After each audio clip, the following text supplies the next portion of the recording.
नमस्कार। Exam happy by Jharkhand channel में आपका स्वागत है। तो दोस्तों जुड़ चुका हूं मैं यहां पर आप सभी सहायक अध्यापकों के आकलन परीक्षा की तैयारी को लेकर के। तो हम आपको बताते चले आपकी यहाँ परीक्षा जो है वो 30 जुलाई को होने वाली है। तो इसके लिए यदि आपने अभी तैयारी शुरू नहीं की है तो आपके लिए यहाँ पर सबसे बेस्ट ऑप्शन दिया जा रहा है। आपके लिए आकलन परीक्षा क्रैश कोर्स की शुरुआत कर दी गई है। जो अभी तक कहीं भी क्लास नहीं किए हैं तो क्रैश कोर्स का यहाँ पर जो मूल्य रखा गया है वो सिर्फ और सिर्फ 250 रुपये रखे गए हैं।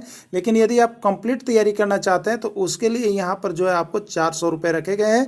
सारे नोट्स जेसीईआरटी टेक्स्ट बुक पाठ्यक्रम पर आधारित सारा नोट्स हाथ से लिखा हुआ बनाया गया है, जो कि स्पेशल आपके जैक मॉडल पर आधारित है और चैप्टर वाइज नोट्स यहाँ पर दिया गया है। तो यदि आप अभी तक इस नोट्स को लेकर के नहीं पढ़े हैं तो आप परीक्षा में जाने से पहले एक बार यह नोट्स को अवश्य पढ़ लेंगे, क्योंकि यह जैक मॉडल पाठ्यक्रम पर आधारित है और आपके टेक्स्ट बुक पर आधारित है। तो आपका जो यहाँ पर आकलन परीक्षा होना है वो आपके टेक्स्ट बुक पर ही आधारित होने जा रही है और यहाँ पर कम प्रश्न में बहुत ज़्यादा प्रश्न आपके भिड़ने की संभावना होगी। इसलिए आप यदि किसी भी बाजारू किताब की आप यहाँ पर पढ़ाई कर रहे हैं तो फिर ऐसा ना हो कि जेटेड के जैसा एक बार आपको पछतावा हो जाए कि 2 नंबर और 4 नंबर के खातिर फेल किए हो। तो यदि आप पछतावा नहीं चाहते हैं तो आप एक बार यहाँ से सारे नोट्स वीडियो PDF जरूर परचेज कर लेंगे। यदि नोट्स आप लेना चाहते हैं तो प्रत्येक सब्जेक्ट का नोट्स आपको 30 रुपये करके मिल जाते हैं। और यदि आप क्लासेज ज्वाइन करना चाहते हैं क्रैश कोर्स जो अभी 30 दिनों की होगी तो उसके लिए आप 250 रुपये दे करके जुड़ सकते हैं। और नोट्स के साथ साथ कोर्स भी चाहिए तो पूरे कंप्लीट कोर्स 400 रुपये में दिया जा रहा है, जो कि आपके लिए रामबाण सिद्ध होगा। और आप यहाँ से अगर सारे नोट्स PDF और टेस्ट सीरीज को बना लेते हैं तो आपकी सफलता 101% निश्चित है। तो आप अभी कभी हमारे मोबाइल नंबर यहाँ पर देख रहे हैं, इस मोबाइल नंबर पर अवश्य फ़ोन कर लेंगे और जुड़ जाएंगे और सारे नोट्स और PDF ले लेंगे, क्योंकि क्लासेस शुरू हो गई है और यह सफलता सीरीज शुरू किया गया है। तो इस सफलता सीरीज में आप सभी का स्वागत है। चलिए चलते हैं प्रश्न की ओर। शंकु के, ठीक है, क्या दिया हुआ है? एक शंकु के वक्र पृष्ठ का क्षेत्रफल 44 वर्ग सेंटीमीटर है। यदि इसकी तिर्यक ऊंचाई 2 सेंटीमीटर हो तो त्रिज्या ज्ञात करें। ठीक है, तो सबसे पहले हम देखते हैं शंकु, जिसको हम लोग कोण कहते हैं। मान लीजिए कि इस तरह से शंकु होता है। ठीक है, ये शंकु होता है ना, ये शंकु होता है। देखिए इसमें एक ऊंचाई ये होता है और एक ऊंचाई ये होता है। इसको हम लोग तिर्यक ऊंचाई कहते हैं, जिसको L लिखते हैं, स्लेंट हाइट। ठीक है, L लिखते हैं और ये H लिखते हैं। ओके, अब देखिए यहाँ पर तो क्या करें, शंकु के वक्र पृष्ठ का क्षेत्रफल मेरा दिया हुआ है, इसकी तिर्यक ऊंचाई 2 है तो त्रिज्या ज्ञात कीजिए। तो देखिए शंकु के वक्र पृष्ठ का क्षेत्रफल होता क्या है, आपको याद रखना है। शंकु के वक्र पृष्ठ का क्षेत्रफल बराबर होता है, क्षेत्रफल जिसको A लिखते हैं, होता है पाई आर एल, होता है ना। अब देखिए तो पाई आर एल यानी पाई का मान हो गया 22/7 और आर कितना दिया हुआ है, आर नहीं दिया हुआ है। ठीक है, तो आर लिख लिए इंटू एल कितना दिया हुआ है आपको, 2 दिया हुआ है। ठीक है, अब बराबर क्षेत्रफल, तो क्षेत्रफल कितना है आपका 44 है। ठीक है, 44 है। अब इसको आप हल कर लीजिएगा, इसको हल कीजिएगा तो आप यहाँ पर देखिएगा आपका क्या कुछ आने वाला है। तो इस हल में आप जब कीजिएगा यहाँ पर तो आप देखिएगा यहाँ पर क्या हो गया, तो आपके लिए आ गया 44। ठीक है, 44 बराबर हो गया इधर तो 22/7 यानी 22 दूनी कितना हो गया 44/7 और इंटू में आर रह गया। देखिए ऊपर ऊपर कटता है, इसके नीचे कुछ नहीं तो 1 है। 44 ऊपर कट गया एक बार में। अब आपके पास बच गया r/7। ठीक है, अब क्या बच गया, r/7 = 1 हो गया ना। तो r कितना हो जाएगा, अब बताइए आपके पास है r/7 = 1, तो r बराबर होगा 7 यानी 7 सेंटीमीटर इसका आंसर होगा। इसका आंसर हो जाएगा 7। ओके, चलिए आप भी बना के हैं कमेंट बॉक्स में कमेंट करते जाइएगा और लास्ट में जरूर बताइएगा कि आपका स्कोर इसमें कितना रहा। ठीक है, चलिए अब देखिएगा एक समकोण त्रिभुज में लंब और आधार। तो देखिए एक समकोण त्रिभुज सबसे पहले हम बना लेते हैं जिसमें एक कोण 90 डिग्री हो। ठीक है, यहाँ पर का कोण 90 डिग्री होना चाहिए तो समकोण त्रिभुज है। ठीक है, जिसमें लंब और आधार क्रमशः 5 सेंटीमीटर और 12 सेंटीमीटर। ठीक है, तो लंब कितना है आपका, ये आपका है यहाँ पर लंब जो है 5 सेंटीमीटर है और आधार कितना है, लंब और आधार जो है आपका 12 सेंटीमीटर। ठीक है, तो इसको हम लोग हाइपोटेनस, जिसको कर्ण कहते हैं, कर्ण निकालना है ना। अब आप कर्ण का फॉर्मूला जानते हैं, क्या जानते हैं, तो कर्ण बराबर होता है √ लंब स्क्वायर प्लस आधार स्क्वायर। ठीक है, तो इसलिए हम लोग क्या निकालना है, हमको कर्ण निकालना है। तो कर्ण बराबर क्या हो जाएगा, √ हो जाएगा लंब का स्क्वायर और प्लस हो जाएगा आधार का स्क्वायर। ठीक है, प्लस आधार का स्क्वायर हो गया। ठीक है, तो लंब कितना है हमारे पास, तो देखिए एक हमारे पास आया है 5, तो 5 का स्क्वायर और दूसरा है 12, तो 12 का स्क्वायर कर देंगे ना। अब देखिए 5 का स्क्वायर कितना हो जाएगा, तो 5 का स्क्वायर आपका हो जाएगा 25 और 12 का स्क्वायर हो जाएगा 144। ठीक है, 25 और 144 कितने होते हैं, तो 169 होते हैं। और 169 का वर्गमूल जब आप निकालेंगे तो देखिए वर्गमूल आपको कम से कम याद रखना है, 30 तक का वर्ग तो आपको पता चला, 13 का वर्ग करते हैं तो 169 होता है, इसीलिए 169 को वर्गमूल निकालिएगा तो 13 हो जाएगा, यानी 13 इसका आंसर होगा। और ये किसमें है, सी नंबर ऑप्शन में आपका 13 है। चलिए नेक्स्ट क्वेश्चन आप देखते चलिएगा। एक समचतुर्भुज की भुजा 4 सेंटीमीटर है तो उसका परिमाप क्या होगा। देखिए एक समचतुर्भुज है ना, समचतुर्भुज मतलब सभी भुजाएं क्या होगी, उसके आपस में बराबर होगी, यानी ये 4 तो ये भी 4 तो ये भी 4 और ये भी 4। ठीक है, अब क्या पूछा, उसका परिमाप पूछा है ना, तो परिमाप मतलब क्या होता है, सभी भुजाओं का योग। तो 4 + 4 8 + 4 12 और 4 16। देखिए ये सिंपल हो गया कि आपको जोड़ना है तो किसी का भी परिमाप फिगर पर दे तो सिर्फ जोड़ दीजिएगा तो परिमाप होता है, यानी इसका आंसर कितना हो गया 16 सेंटीमीटर। लेकिन सूत्र से निकालिएगा तो सूत्र से क्या होता है, वर्ग का परिमाप बराबर होता है 4 × भुजा। ठीक है, तो 4 × भुजा का मान 4 है और 4 चौके 16 हो गया, तो आप उससे भी निकाले तो 16 आया और इससे भी निकाले तो 16 है, यानी इसका आंसर 16 ही होगा। चलिए नेक्स्ट क्वेश्चन देखते हैं। एक वर्ग का क्षेत्रफल 169 वर्ग सेंटीमीटर है तो उस वर्ग की भुजा ज्ञात कीजिए। देख लीजिए, इस परीक्षा का लेवल जरूर देख लिया कीजिएगा आप लोग। ठीक है, परीक्षा का लेवल देखने से बहुत ही फायदा होता है। तो इस पर मैं डेली आपको सुबह में एक वीडियो 4 बजे अपलोड करता हूँ, बिहार पारा शिक्षक सीमित आकलन परीक्षा का, और धीरे धीरे फिर मैं उसका बेसिकली आपका जो है यहाँ पर मॉडल पेपर टाइप का डेली आपको दूंगा। तो आप जरूर उस चैनल को सब्सक्राइब कर लीजिएगा, जिस पर आपको पारा शिक्षक आकलन परीक्षा में बेहद अंक लाने के लिए सबसे अच्छा चैनल आपके लिए होगा। ठीक है, तो जरूर जुड़ जाइएगा आप। अब देखिएगा यहाँ पर एक वर्ग का क्षेत्रफल। ठीक है, तो वर्ग का क्षेत्रफल कितना दिया हुआ है, आप देख रहे हैं ना, वर्ग का क्षेत्रफल दिया हुआ है, कितना दिया हुआ है आपको 169 वर्ग सेंटीमीटर दिया हुआ है ना। वर्ग का क्षेत्रफल क्या होता है, अब आप जान रहे होंगे ना, होता क्या है, आपका भुजा का स्क्वायर बराबर होता है 169। ठीक है, अब आपको भुजा निकालना है तो भुजा बराबर क्या होगा, √169। ठीक है, अब भुजा बराबर अंडर, देखिए स्क्वायर होगा, बाएं से दाएं जाएगा तो रूट बैठेगा और रूट हटाना होगा तो स्क्वायर बैठेगा। 169 का आप वर्गमूल निकालेगा तो 13 से जाएगा। ठीक है, यानी 13 × 13 होगा। अब वर्गमूल के लिए 2 को डिजिट रहता है तो एक डिजिट बाहर निकालते हैं ना, तो इसका आंसर 13 हो गया। ठीक है, 13 सेंटीमीटर होगा, ए इसका ऑप्शन करेक्ट होगा। चलिए अगला देखिएगा, यहाँ पर अगला क्वेश्चन जो है, मोहन को एक परीक्षा में उत्तीर्ण होने के लिए 36% अंक प्राप्त करने थे, उसने 24% अंक प्राप्त किया और 9 अंकों से अनुत्तीर्ण हो गया, तो पूर्णांक ज्ञात कीजिए। ठीक है, तो देखिए पूर्णांक हम मान लिए x नहीं भी मान के हम बना सकते हैं शॉर्टली में, लेकिन पहले आप समझ लीजिए, मान लीजिए पूर्णांक x था और उसका वो लाया कितना, उत्तीर्ण होने के लिए लाना कितना था 36, यानी x का 36% उसको लाना था तो पास करता। ठीक है, लेकिन वो लाया कितना, उसने लाया 24% अंक। ठीक है, 24%, यानी x का वो लाया 24% और कितने अंकों से फेल कर गया, 9 अंक, यानी 9 अंक और अगर वो इसमें ले लाता तो क्या कर जाता, पास। तो देखिए इधर भी पास वाला को रखिए और इधर भी पास, तो पास कितना में करा, 24% लाया, फेल किया, लेकिन 9 अंक लाता तो पास कर जाता। देखिए इधर पास प्रतिशत हो गया और इधर भी पास हो गया। अब इसी को सोल्व करना है हमको। ठीक है, तो क्या करेंगे, तो देखिए x का 36% है ना, तो x × 36% माइनस क्या कर लीजिएगा, x × 24% और बराबर में क्या बच गया 9। तो 36 में से 24 जाएगा, क्या बचेगा, आप जान रहे हैं x का 12% बराबर का हो गया 9। अब देखिए इसी को सोल्व कर दीजिएगा ना, तो आपका आंसर हो गया x का 12, यानी x × 12/100 और बराबर कितना हो गया 9। तिरछा तिरछी गुना कीजिएगा तो 12x बराबर हो जाएगा, 12x बराबर 9 × 100 हो जाएगा ना, और x बराबर क्या हो जाएगा, तो 9 × 100/12। ठीक है, अब चलिए हल कर लेते हैं, तो 9 × 100/12, 3 से कटेगा ना, 3 × 3 = 9, 3 × 4 = 12, 4 से कटेगा ना, 4 × 25 = 100, और देखिए 25 दिया कितना हो गया 75, यानी पूर्णांक जो था कितना का था, 75 का था। 75 किस में है, ए में। ठीक है, यानी पूर्णांक ज्ञात कीजिए। एग्जाम जो हुआ था कितना का हुआ था, जो जिसने फेल किया था वो 75 का था। ठीक है, 75 नंबर का एग्जाम था।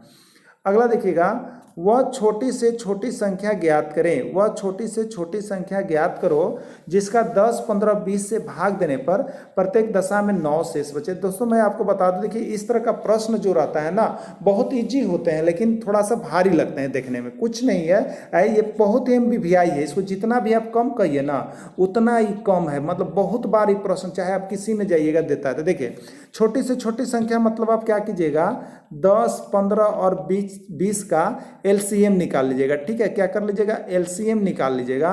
और उसमें देखिए प्रत्येक दशा में 9 शेष बचे, शेष बचना चाहिए 9, यानी उसमें 9 अगर जोड़ दीजिएगा तो जो आप भाग देके जब देखिएगा तो प्रत्येक दशा में आपको 9 शेष बचेगा, तबे वो कटेगा। समझ गए? तो शेष बचे वाला ऐसा प्रश्न रहेगा तो उसका एलसीएम निकाल के उसमें 9 जोड़ दीजिएगा। तो चलिए अब एलसीएम निकाल लेते हैं हम ना।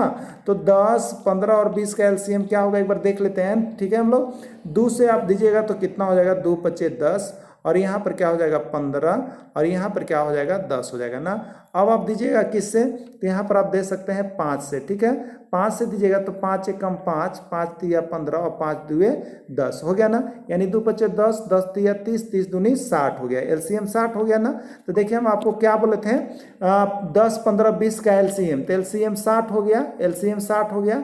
अब प्लस का बोले थे हम, तो जो शेष बचने के लिए कह रहा है वो, तो 60 और 9 इसको जोड़ दीजिए, जो आया वही आंसर होगा, यानी 69 आंसर होगा। 69 किस में है, डी नंबर ऑप्शन में है। तो डी नंबर ऑप्शन आपका बिल्कुल करेक्ट है।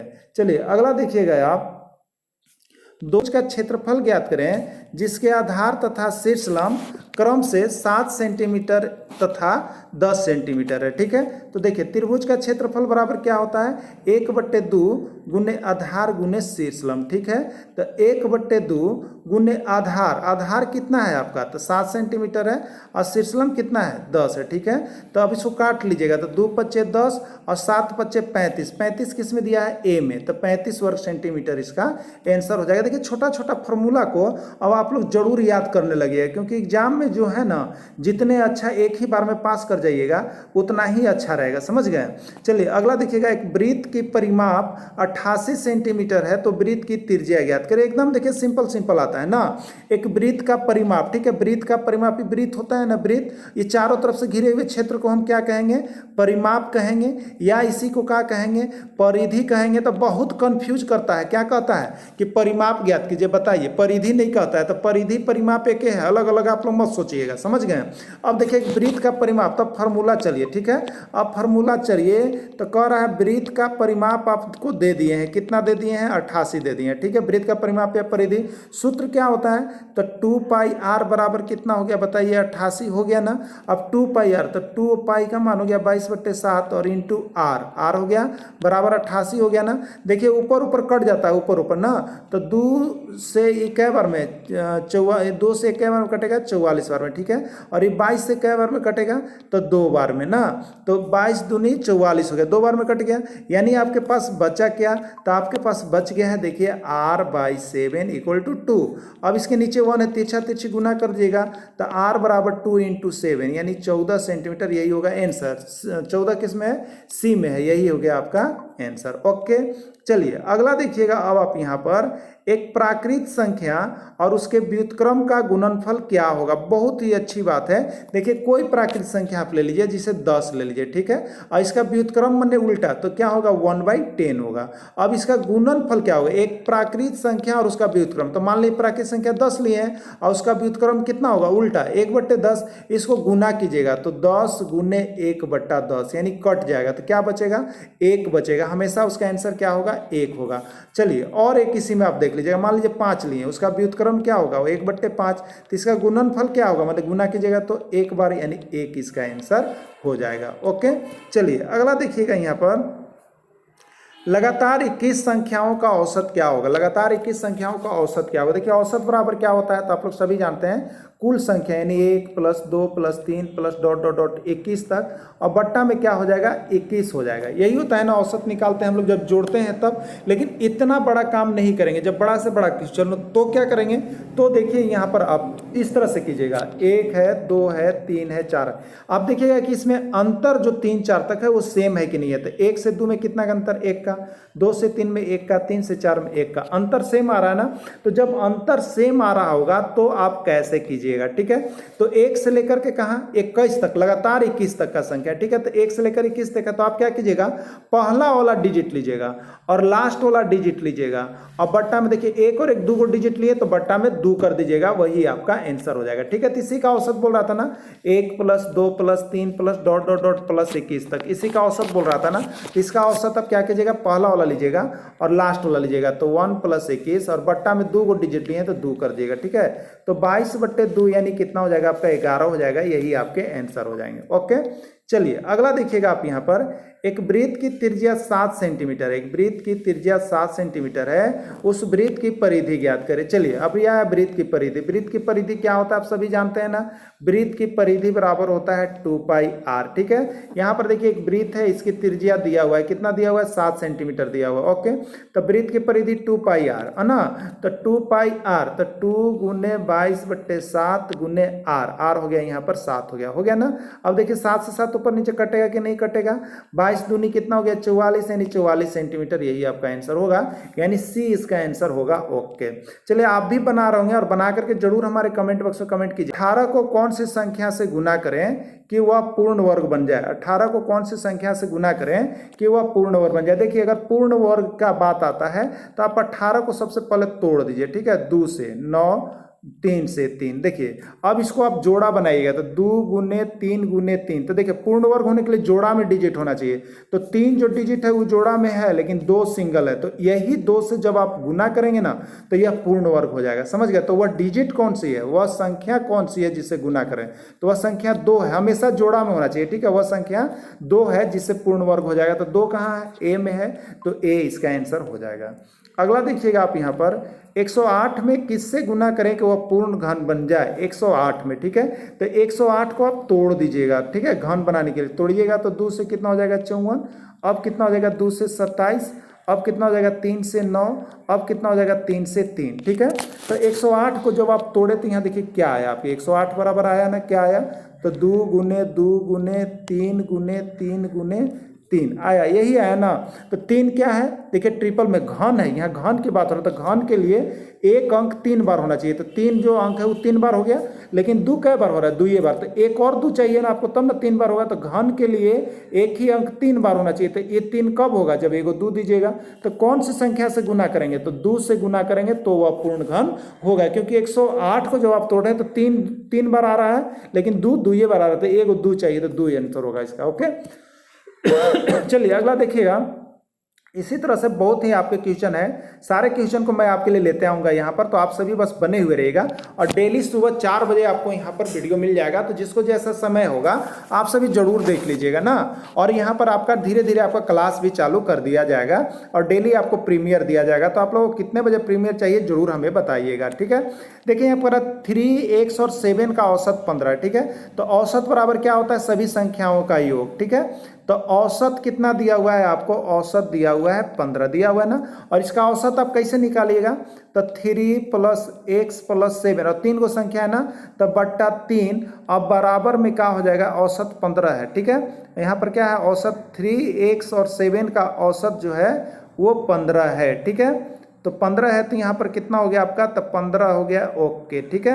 अब देखिएगा इसको काम कीजिएगा, तो 3 और 7 कितना हो गया 10, 10 + x हो गया ना, बट्टे 3 बराबर 15। तो देखिएगा आप 10 + x ना, 10 + x लिखेंगे, 10 + x बट्टे 3 और बराबर 15 हो गया। आप तिरछा तिरछी गुना कीजिएगा, ठीक है। तो 10 + x बराबर हो गया 15 × 45। अब x बराबर क्या हो जाएगा, तो ये 10 इधर जाएगा, तो 45, अब प्लस में 10 है तो माइनस में 45 - 10 यानी हो जाएगा आपका 35, यानी x का मान 35 होगा। और किस में है, यहाँ पर a में है, यही इसका। अगला प्रश्न देखिएगा आप यहाँ पे, अगला क्या प्रश्न आपके लिए आया है। देखिए अगला प्रश्न आया था √225, तो 225 का वर्गमूल क्या होगा बता दीजिए। तो 15 का 225 होता है, √169, तो 169 का क्या होता है, वर्गमूल 13 होता है ना। 400 का वर्गमूल कितना होता है, 20 होता है ना। देखिए अगर आप 1 से 30 तक का वर्ग याद रख लीजिएगा ना, तो समझिए आप 1 से 1000 तक का जो वर्ग है तुरंत याद कर लीजिएगा। उसको हम यहाँ पर बताएंगे, जब आपकी यहाँ पर नियमावली आ जा रही है तो मैं लेते चलूँगा। और डेली आपको मैं यहाँ पर अभी जो बिहार के आकलन परीक्षा हुआ है उसका डेली मैं आपको PDF यहाँ पर देते जाऊँगा, ठीक है। और धीरे धीरे मैं वेबसाइट पर आपको PDF लोड भी कर दूंगा, वहाँ से आप ले सकते हैं, PDF को खरीद सकते हैं, देख सकते हैं, ठीक है। तो चलिए आप देखिएगा यहाँ पर इसका क्या हो जाएगा। तब 15 और 13 कितना हो गया बताइए, 28 हो गया ना। 28 और 20 कितना हो गया, 48 हो गया ना। यही 48 आपके आंसर हो जाएंगे। तो सी यहाँ पर जो है इसका करेक्ट आंसर है। अगला देखिएगा यहाँ पर 0.666, देखिए यही लिखा हुआ 0.666, एक ही संख्या का रिपीट हो रहा है ना। तो रिपीट वाले अंक को कैसे बनाते हैं आप लोग जान जाइए। देखिए 0 जो अंक रिपीट हो रहा है उसके ऊपर बार रेकरिंग का साइन देते हैं हम लोग, ठीक है।